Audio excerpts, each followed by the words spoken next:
Alrighty.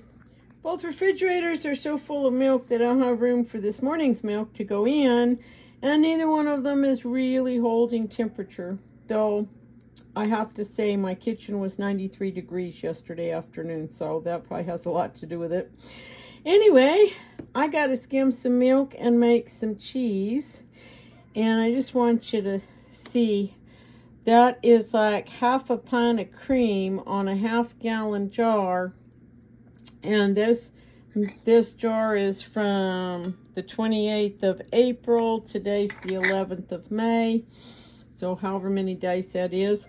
And that cream is still lovely and sweet because I just tasted it. Okay, if you haven't seen me do this before, I just took a soup spoon and bent it to skim cream with. So let me see if I can get this jar open. And even though I'm skimming some cream off the top, there is still a lot of cream left in the milk when I'm done. But I am going to taste this just to be sure that it's still good. Love my cream. Oh, yeah, now we're going to make a mess all over the counter. But I guess like Heather says, over at Sage and Stone, if you don't make a mess, it doesn't count, right? Hopefully we will not be too messy. I do not have time to clean up a bunch of messes. I have about 3 gallons of milk in the pot. We're gonna start warming this up. And I got, let's see, oh, that's the metric side. Let's turn the jar around and look at the other side. What is that, a pint and a half? No, is that right? Let's see. Yeah, 16 ounces.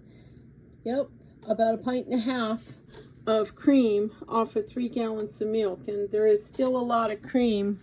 You can actually see lumps of cream in here in the milk. So that's what that curdly bit is. That's not curdle, that's actually cream. So we'll try to stir as much of that into the milk as we can as we go.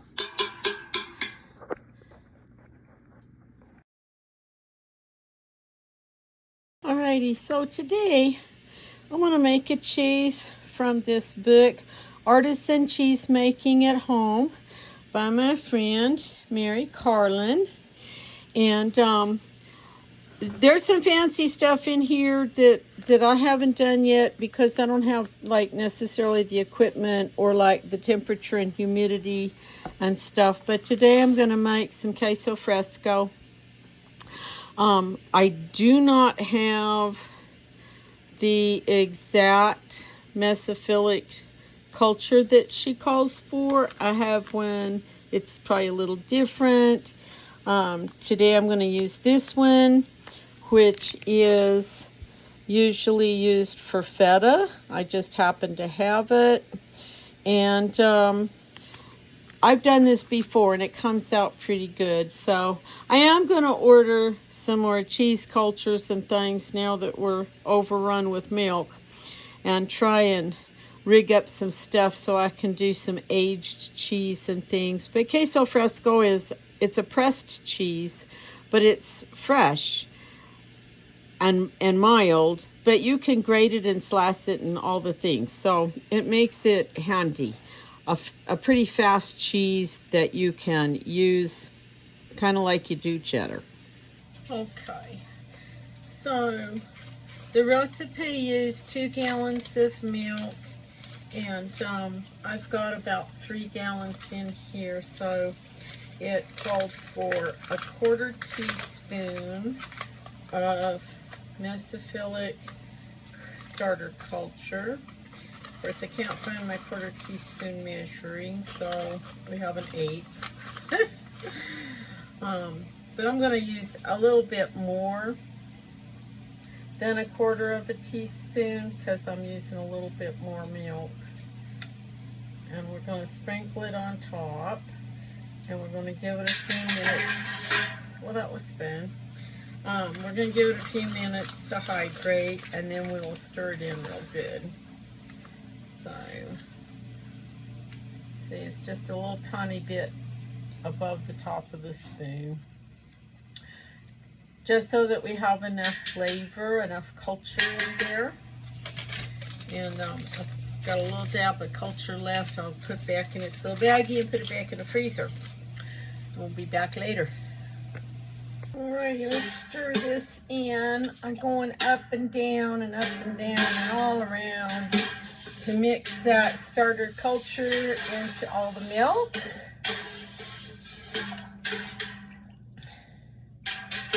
And then I'm gonna put the lid on the pot, and I'm gonna wrap the pot in a towel so it will stay warm. It'll stay around the 90 degrees. And we're going to leave it for about a half an hour, and then we'll come back and add the rennet. Okie dokie. I have here about a 1/4 cup of rennet with a 1/4 of a teaspoon, no, of a 1/4 of a cup of distilled water with about a 1/4 of a teaspoon of rennet in it. So I want to stir this milk up a little bit, and we're going to pour over our perforated ladle to help disperse things better. And we're going to not stir in a circle, but up and down. I think Mary Karlin in her book actually recommends like a whisk. But I don't have a really big whisk that will go all the way to the bottom of this pot. So I'm just using my perforated cheese ladle and going up and down. If you were to stir really hard in circles, sometimes what happens is kind of funny. When you go to curd the curd, you can see the whirlpool in the curd. It'll have little breaks in it, in that circle that you stirred the milk in. So that was really interesting to me when I found out that's what caused that. So that's probably good. And we're gonna cover it up, wrap it back up, and come back later. Alrighty, back from the store. Washed up the dishes, and our curd has set real well. And now we're going to cut it into 1/4 inch pieces, maybe. Stop rolling around. Oh my goodness. I guess I'm just going to chop it up as good as I can, because the whole mass of curd keeps trying to move here.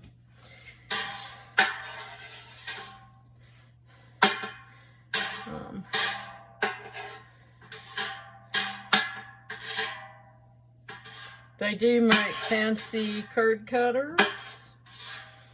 That would be fun. I probably will never get one, but we'll see. We'll see. Because you should be able to cut your curd and just have it sort of sit there, but it's not happening today. So, we'll be back. I ended up using my hand to smash up part of that curd. Don't worry, I was just washing dishes and in the bleach water, so we're good.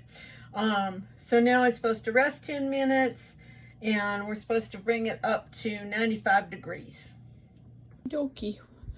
We did get a little bit too warm, probably. Well, I don't know, this says 95, but I think we're a little bit warmer than that when I first took it off the burner. And it says now to let it sit around for 5 minutes. We'll be back. Okay, it's been a little more than 5 minutes, and now we're going to ladle off enough whey till we see the top of the curd.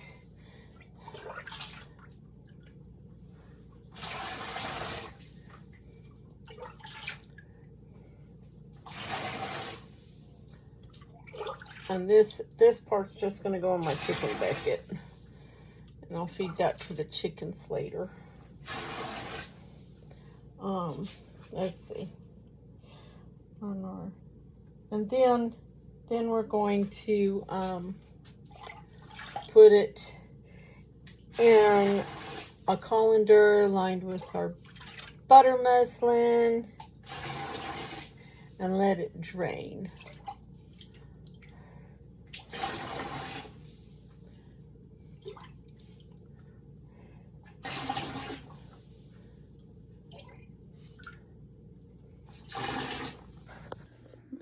Almost to the top of the curd.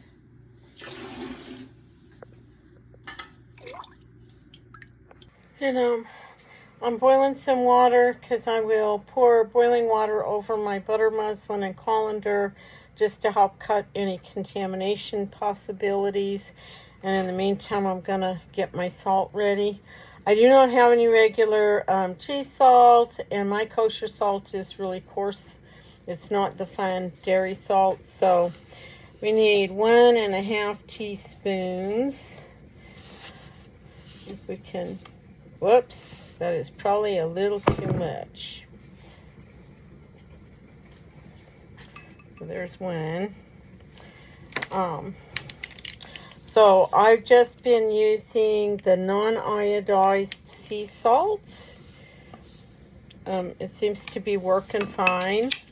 You just don't want to use iodized salt because it messes things up. Alrighty, it says ladle the curds in. We'll see. You see, they have matted together quite a bit. I'm not sure that they're supposed to be quite like that. So I'm wondering if maybe even 1/4 teaspoon of rennet was too much, or maybe it was the extra heat.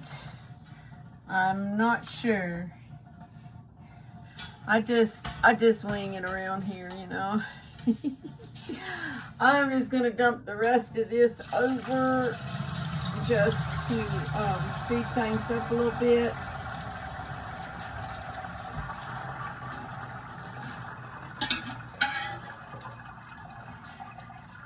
Since it is all matted together anyway.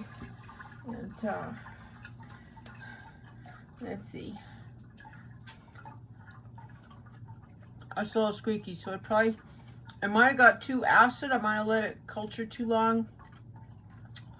I might have too much rennet. Maybe it was because we got a little bit too hot. I don't know.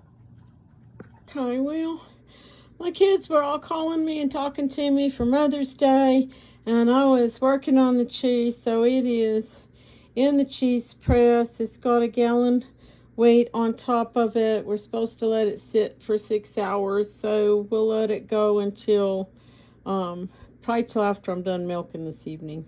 Okay, I probably should have showed you that process, but I'm tired and I still got to feed bottle babies and wash dishes. I did take the cheese out and I flipped it over and I put a new dry clean cloth in there and dumped out the little bit of whey that was in the plate because I don't have like a good draining mat right now. I put it back to press a little bit more because it's not all kind of knit together. It's full of little cracks and crevices because I think I got too much rennet in there, and so the curd was a little tough. So we're going to try tomorrow because there's more milk where that came from. Okay, let's see what this looks like.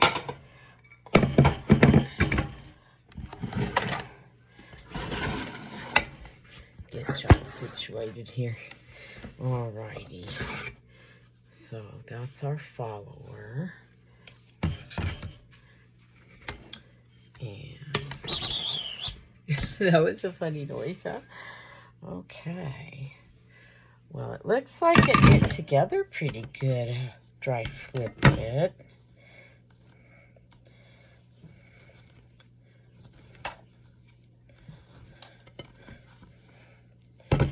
Now, our original direction said we were just pressing it for 6 hours.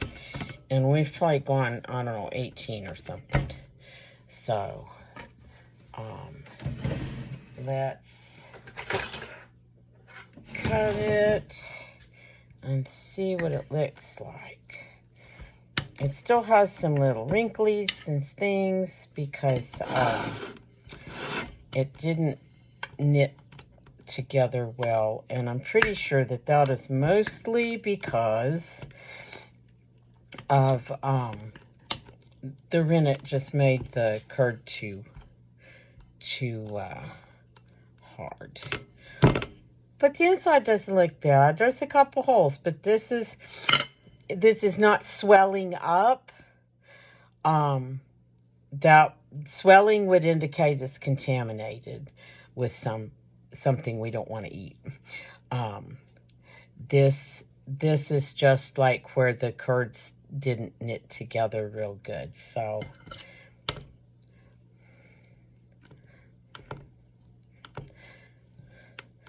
get a bite. I need breakfast. That's kind of dry and squeaky. That's kind of what I anticipated. So I probably don't want to share this one with anybody because it's not the best. I want to make another one that is not dry and squeaky. So, but I will bag these up and stick them in the fridge because it'll be great for grilled cheese and things like that. I'm also thinking I probably want to order some regular mesophilic cultures. Kind of go from there. If you don't have a vacuum sealer, which I do, but I haven't unboxed it yet, and I don't have time today. But this trick works pretty good. Stick a straw in your bag, close it most of the way up, and suck.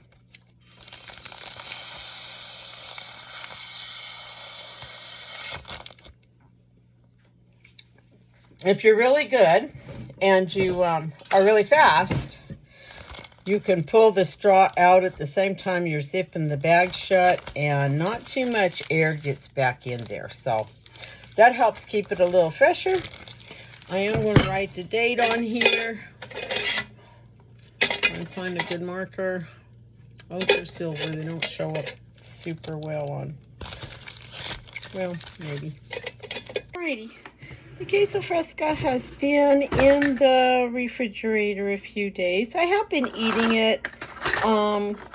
Sometimes I make cheesy toast for a snack. Like, I just toast some sourdough bread and then put cheese on it and melt it.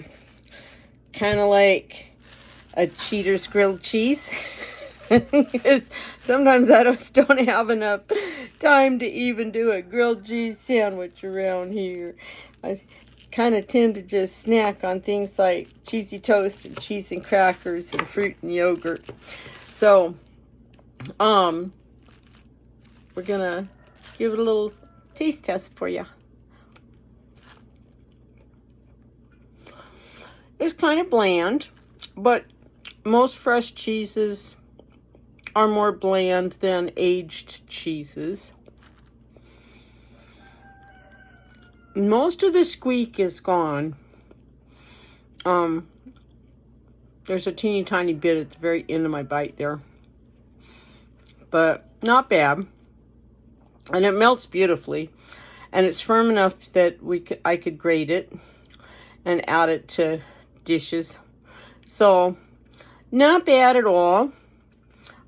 I'm thinking maybe next time I would let it sit and culture a little bit longer before I put the rennet in it, and maybe not quite as much rennet. I think I did have too much for the amount of milk I had. But everything's a little experiment around here. So anyway, happy cheesing.